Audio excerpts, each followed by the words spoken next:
Welcome back, listeners, to the My Focus Inspire Me podcast channel. My name is Leonie Lamb. I am a career coach, corporate trainer, and speaker. And today we have Leonie Stanfield with us today. She's also a career coach and speaker. How are you, Leonie? I'm great. Thanks very much, Leonie.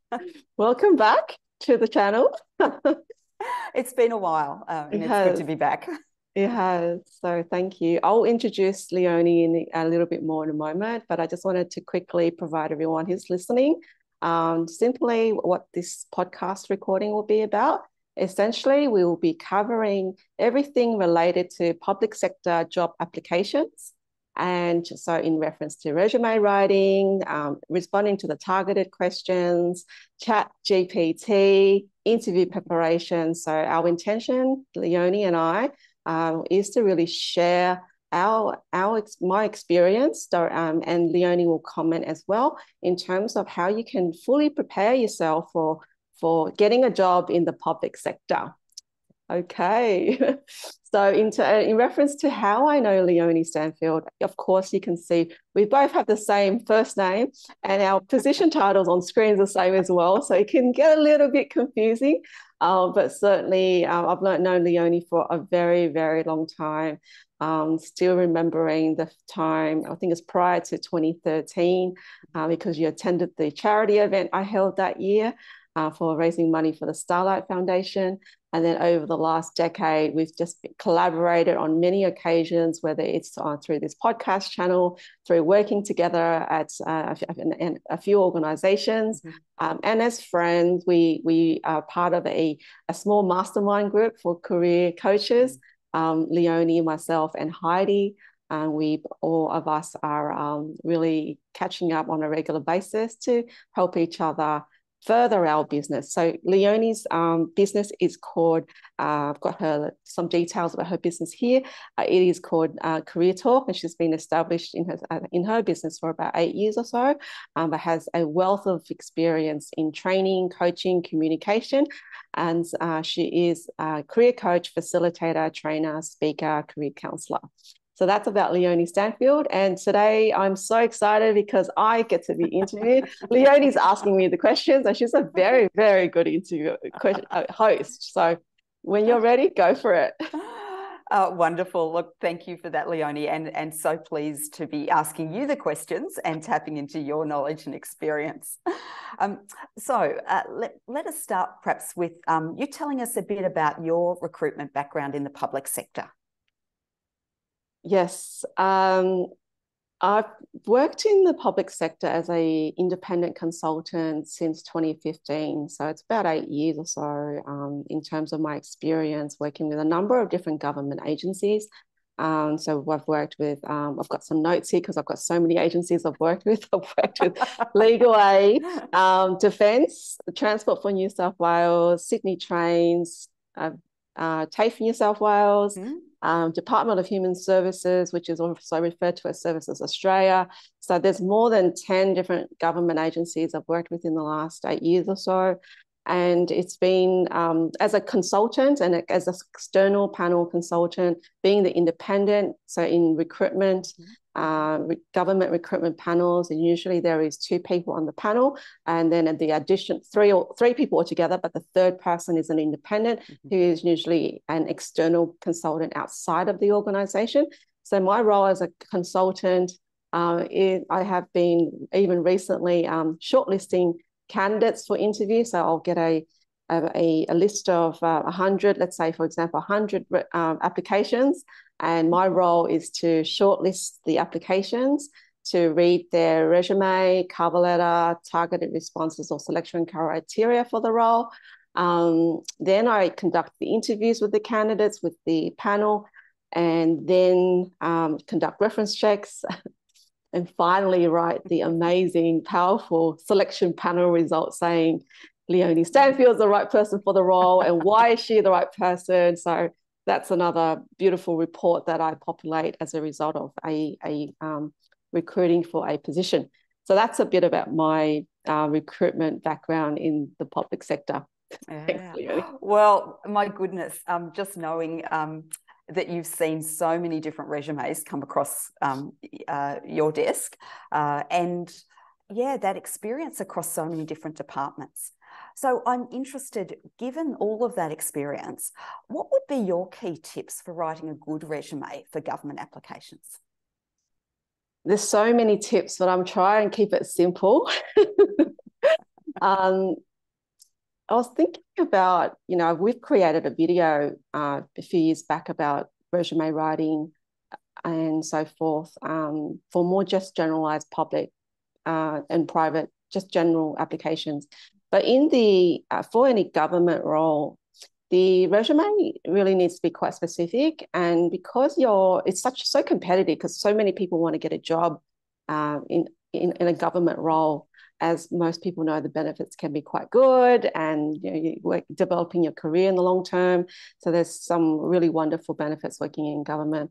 So the first thing is, I would say, when you're writing your career profile, like the first paragraph in your resume, you really want to customize that paragraph to try and look at the role description for the role that you're applying for, and try and match your career profile to that role description, because it's when you customize it in that way, the recruiter, being myself, for example, as an independent, I open up the resume, first impression, I can see that this candidate has customized this resume for that particular job. So that's one aspect that I see that's quite awesome if I see a candidate do that customization.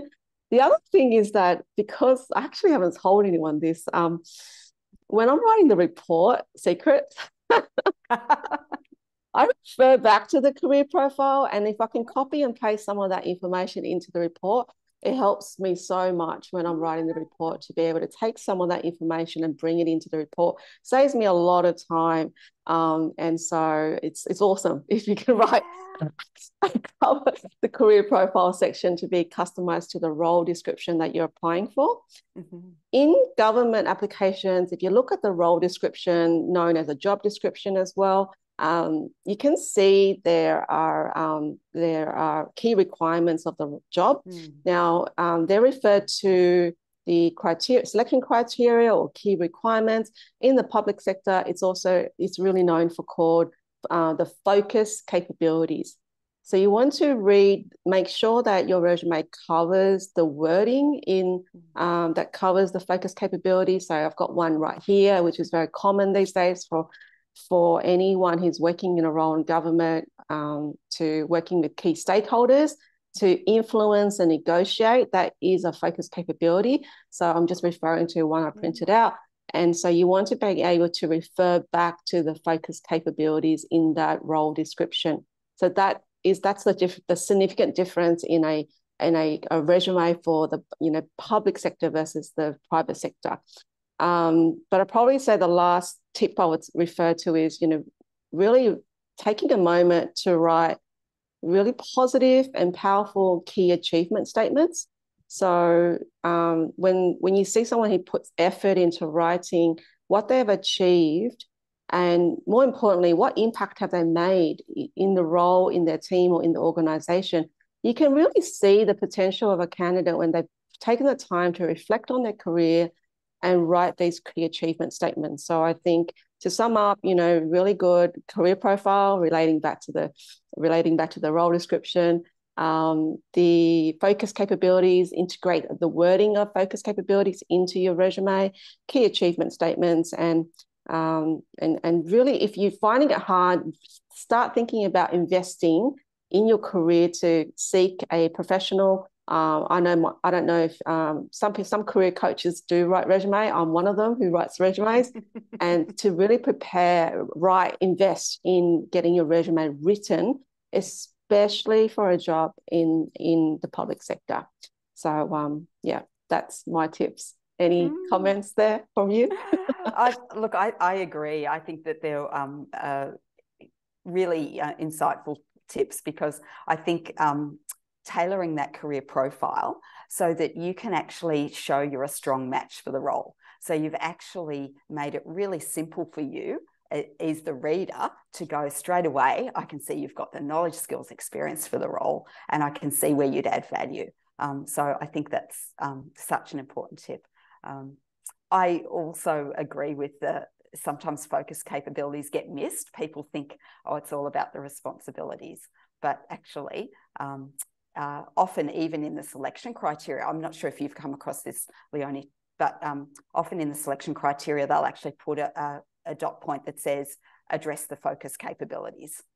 Yes. So yeah, I agree with you. Absolutely. Make sure you're doing that. And those achievement statements, I absolutely think if you're interested in a role, you want to think about how you can add value. And the only way people know how you can add value is, have you added value in the past? How have you shown that? So I love that idea about really making sure. And if you're not great at writing, yeah, that's a really good idea to invest in someone that can help you do that. So yeah, super helpful, I think, tips. I know you could have given a lot more tips, but I think they're the really, really important ones. So apart from the resume, there are some other areas that people have questions about with government applications. And I know you would probably get lots of questions. I get some questions too about how do you effectively respond to those targeted questions or selection criteria, and especially if there's a tight word limit, as sometimes there is. So what are your thoughts on effectively responding to targeted questions? I will try and keep it simple, because as we say, we both know we can give a 1 hour lecture on this topic. Yeah. The word count, sometimes it's 250, 300 words, sometimes it's 500 words. And I've noticed in recent job applications, it's about 1 page. The government, the agency will request that you have responding to the targeted questions is 1 page per question, 2 pages maximum. So just in case anyone here who's listening, who's maybe working in the private sector and wanting to get a job in government, they're like, what are targeted questions, or what's the selection criteria? Really find out what those documents are. But in today, I'll just talk about what the targeted questions are. So for example, usually you'll see the question will ask 2 questions when you apply for the job. Let's say the question is, provide an example where you have worked with a challenging stakeholder, where you've influenced and negotiated with that stakeholder to achieve the project outcomes. So that might be a question, and you have either 300 words or 500 words to respond. So in order to respond effectively, I recommend you to download this wonderful document that's online, available. It's about 35 pages. I'll include the link in the video and in any of the resources of the podcast. It's free to access, and it will list every single focus capability, and it will give you the various level of that focus capability. So that would be my best way to recommend that you read through the different levels, look at the language used, because at different levels, there's different, they call it behavioral indicators for each of those levels, and integrate the right language at that level if you want to position yourself for that role. So that's your go-to cheat sheet to look at that document first. I work with some clients, and they would probably start with talking through an example, or maybe they've worked on a project where they work with stakeholders, and that project might have taken 1 whole year. So sometimes you might have to write your example out, and it might be more than 500 words maybe. And then you've got to then cut it down. So you might be able to cut it down to 500 words. And then if it really requires you to cut it down to 250, 300 words, so you've got to minimize it, reduce it as much as possible. But most people will probably find that their stories are quite significant stories, that they will have to write it using the STAR method. So if you don't know about the STAR method, please have a simple Google search on STAR. It's also known as other acronyms, but STAR essentially stands for situation, task, action, result. And you use that as a way to write your response to answering a question. So when the employer, the manager, the recruiter reads that one response, they're able to quickly work out whether you actually have the experience to influence and negotiate with stakeholders, but then to remember that results, that part of your response, you want to make sure the result part hits home, as in what impact have you made in your team or with the client or with the stakeholders or with the organization. So you want to end on an extremely positive note, quantifying that achievement, because you can have great stories, but the result, I've seen some applications, Leonie, it's like, well, we achieved the outcomes and we received positive feedback, full stop. Mm-hmm. So elaborate on the result. What impact did you make? So that's pretty much go back to the document. It's called the New South Wales Public Sector Capability Framework. If you do a simple Google search, you might just find it. Yeah, that is so valuable, and of course, remembering also for other government. So whether other state governments will have a similar sort of capability framework. I know the Victorian one does. The Australian government has a similar framework. So you can find out the relevant framework for the position. Super helpful to think about that. And I often agree that the stories we tell, there's so much we want to tell that you probably do have to write it out first and then try and condense it. I often think of it as newspaper language, like try to write it in, short, sharp newspaper style rather than the big story explanation style if you have to try and fit it into the time, the tight word limit. So yeah, thank you. That's great. So another thing that's come up for people, I think, most recently, given ChatGPT is, well and truly with us and useful in many ways, I think people are exploring what's the role of that in actual job applications. So I'm just interested from your perspective and particularly thinking about government applications, like how would you use ChatGPT well, if you would? And are there any dangers to watch out for when using it? This question, I think everybody is wanting to hear the response to, and I'm going to ask you to stay tuned because I'm going to ask Leonie to give a bit of comments as well, because it is a really exciting time. We have technology that is certainly really making an impact and saving us a lot of time. So I've got some notes here. So the first part of the question is around, how would you use it well? So how I have used it well myself is to create your own content. So you write let's say you're writing a key achievement statement. We're talking about key achievement statement. Let's continue with the focus capability on influencing and negotiating with stakeholders. So I'll give an example. I write it out, one paragraph about how I have influenced and negotiated with a stakeholder. And let's say it's 300 words. Then I will copy and paste the 300 words into ChatGPT. I instruct it to reword this information for a resume or for a targeted response or for selection criteria, and then it will just reword it. And I have to say, I have seen magic. Because it takes my writing, it will take my writing. Let's say I self-assess myself. My writing is about 8 or 8.5 out of 10. Putting it into the system, it's taken it up to a 10 out of 10. Now, bear in mind, of course, sometimes the language it uses, it's may not be the language that you use. So you got to be really comfortable with it. I think it's good to just create your own content, use the technology to your advantage, and then validate it, checking it. Is it true? Is it factual? And then fine-tuning it, proofreading it, customizing it so it's more relatable, more you, because you want it to make sure that it best represents you and your personal brand, your professional reputation. If it's inconsistent with what you have on paper or how you present in person, then that's going to be a problem later on.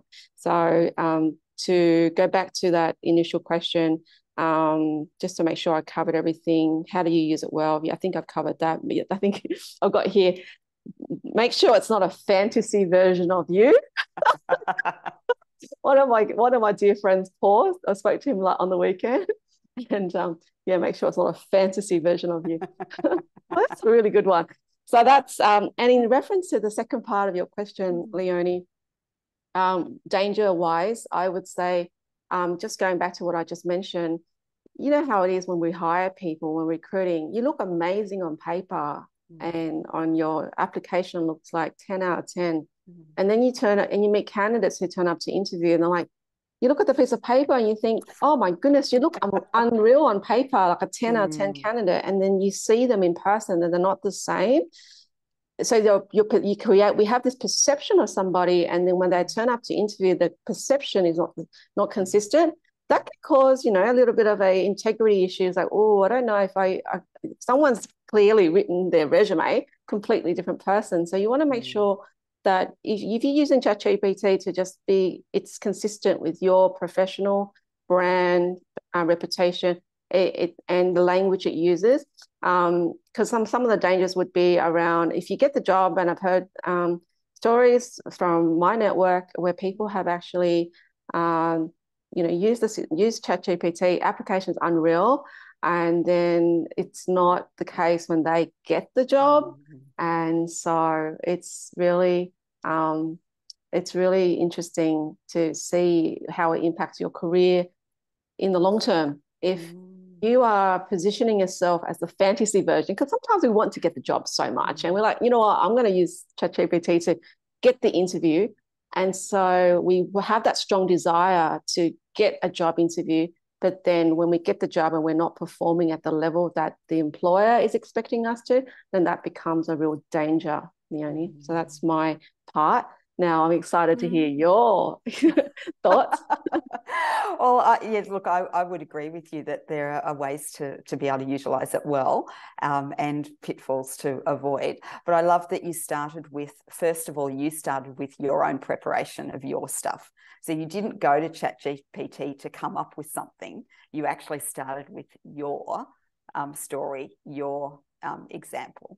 And I think that's really important because there's a difference. I think the process of tailoring your resume, of addressing those target questions, that process helps you be ready for the interview.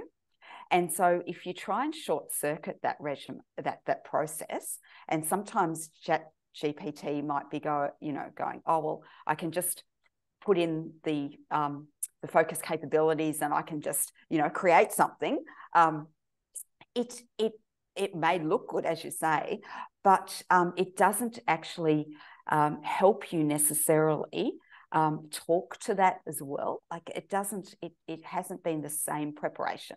So I think it's got to be integrated. I think as you said, it can't do the work for you. It can help you do the work of preparing, but it can't do the work, because ultimately you are the one that has got to be convinced of the value that you can offer. And you've actually got to be able to articulate that at an interview. It's not going to talk, at the interview for you. So you've got to be able to. But I agree, why not use it? And of course, there's some really good information out there as people who are experienced in this talk about how you can use your prompts well for it and how you set up to get the best answers out of it. So there's definitely an art and a science around using it well too. So yes, I agree with you that you don't want it to disadvantage you in your career, but you do want, I think you do rely, when you're going for a job, as much as you do want the job, I think you do rely on those people on the panel like you making a good decision. So I think what you want to have happen, I hope, is that you can show to the best of your ability where you are a great match for that role, what you can do in that role, what they get when they get you. And you hope that as they're looking at that, they go, yes, that's exactly what we need. That's right. And it's a good match. But if for some reason, it gets mismatched, then that doesn't actually help anyone usually down the track, because usually you end up unhappy in the role, or they end up unhappy. So yeah, I often think it's a tricky one around that. But yeah, great thoughts on let's use technology to help us, but let's also be super clear about why we want the role, where we can add value, how we're a good match for it. And if we're clear on that, then that's more likely to come through, I think, to the panel. Maybe. Most definitely. Yeah. Thank you. Okay. So thinking about and I know this is a really almost impossible question to answer, but I'm going to ask it anyway. If you had one piece of advice that you would give around job interview preparation, and I know the master of interview preparation here, I know you'll have so much, but if you could just give one piece of advice, what would it be? Yes, very hard just to give one piece of advice, and this is a bit of a plug-in for both of us, but is to really conduct a mock interview. Now, it can be with one of your previous managers or someone in your senior member to you who conduct the mock interview, but you can invest in career coaching where we will conduct the mock interview with you, and that is the real practice. You can read and prepare as much as you like and have all your examples ready, but you've got to practice just like we would. If you want to get good at cooking, you've got to cook as much as you can, practice. I play basketball, so if I want to get better at that, I need to practice. And practice truly makes perfect. And so preparation, invest in career coaching if you're ready to invest. And certainly, so many executives invest in coaching. They just don't go around telling people that they get a coach. And so if you're going for a job, especially in government roles, the candidates internally are already coached. They're coached by internal senior members in the organization. That's a level up, and they will provide that assistance support. That's practice, do a mock interview, they get the practice. So if there's 100 applicants, there's 10 candidates for interview. Out of those 10 candidates, I'm certain that at least 2 or 3 of them have been coached by a senior member in that internal organization. If you want to get ahead of the game, you really got to prepare and think about conducting, participate in mock interviews. And so in the practice run, you can get it wrong. You can stuff up in the practice interview. That's absolutely fine. But you don't want to stuff it up in the real interview, right? You've only got one chance to make it work. So just to give a few examples, and in this year, I've worked with an individual who, over a 5-year period, who has been unsuccessful in their application, in their interview skills to get a job, and therefore coaching this individual enabled them, the confidence, the pretty much like the exam answers you get, so the practice run to be able to prepare to get the job. So that was one individual I coached. Another one who has never worked in the public sector, only worked in private sector for a whole entire 10 years, and it was their first time attending a job interview in the public sector. And initially, this client said to me, "Leonie, that's a lot of money for coaching." And well, if you get the job, it's so worth it, right? Especially if you're going for a salary, the 100, 150, 200, whatever the salary is, that it's just a small proportion of that salary. And so after that coaching, first interview in the public sector, never worked in public sector, he got the job. Right, he got the job, and it's unreal. Like the benefits of coaching, as Leonie, is unreal. It's truly unreal. And so I would invite anyone who's applying for work, whether it's the public or private sector, it's always better to be prepared and get practice run. Leonie and I are both not traveling anywhere during Christmas and New Year, so we've already had our holidays. So please feel free to reach out to us. We really would love to be able to assist you in your career. Investing in coaching, mock interviews, conduct. The other thing is that there are some systems out there that are free to access that you don't want to use a human being, use technology. It gives you using AI to give you the feedback. Now, if I find the information, I will include it in the resources as part of the podcast. But you certainly can practice. You don't want to practice with a human being, that's okay. Use AI to your advantage and it'll give you some feedback. ask. Yeah, that's great advice. It's so true, because I know I even for myself, when I'm preparing for things, you hear yourself in your head, but it's not until it actually comes out of your mouth. And sometimes it just doesn't come out the same way as you've thought about it. And so I would say to people, absolutely practice. And if you don't have someone to practice with, absolutely a career coach will give you a really a good structure and a good way and great feedback to practice. But even just using your phone, so that you can hear yourself back and hear what you say, and so that you know where you might stumble over things. We often don't know until we actually say it. And I think certainly LinkedIn has capacity now, and there are many other areas, as Leonie mentioned. She'll include what she can around that. But you can use other sources to have those practice interviews. Yeah, but I think there's no substitute for having a partner with you, really. I think investing in your career and having a partner, as Leonie said, to help you progress. Look, that's the end of the questions I have for you around public sector applications. And I know how passionate you are about this area and the extent of experience you bring, and how satisfying it is to see your clients achieving their career goals, and how much just knowing how to prepare, knowing what to prepare makes a big difference.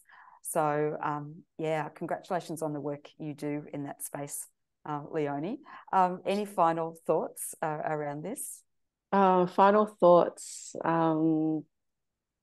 I think essentially what we do, what you and I both do, is really listening to our clients and their journey, their career journey. And for interview preparation, it's about selecting the signature story. What are the signature stories of your career that you absolutely must share at an interview? Because through those signature stories, the employer will see who you are, and some words you've mentioned before. How do you add value to the role in the organisation? So by speaking to a career coach, that's one of the key benefits of that. We can identify, support, like you said, be a business partner to our clients to help them identify their signature stories, so they can then best represent themselves and pitching themselves for the job at the right level with the right salary that they're wishing to pursue. So it's art and science. True. To actually Absolutely make it all work. But that's my final comment. But I also want to invite you to say maybe one or two things that you thought that is to add to this, or anything I've said that you wanted to elaborate on.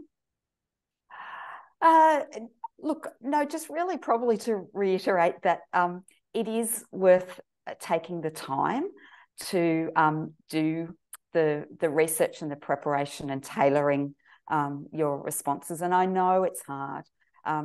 I know it's not the favourite activity for most people to do, but it is worth the effort to do that, and to seek the help you need and the support you need to do it is a good thing. Thank you, Leonie.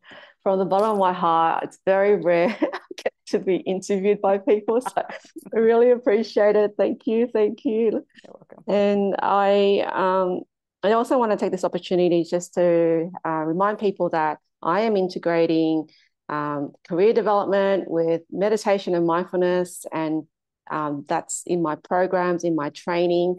And as a part of integrating meditation and mindfulness with career development, I have free guided meditations that's published free to access on an app called Insight Timer.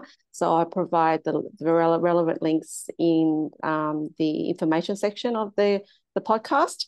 So just a final thank you for all the people who's followed this channel, and that stay tuned. I'm not sure when's the next podcast, but I certainly we'll continue to invite speakers to participate, and so we can all learn together from some amazing inspirational people out there.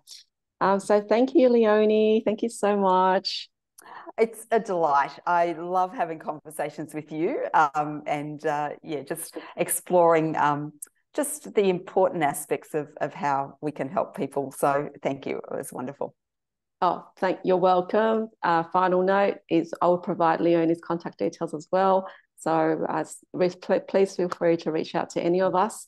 So if you feel that you're more inclined to connect more with Leonie Stanfield, reach out to her and vice versa. So thank you, everybody. Cheers. Thanks.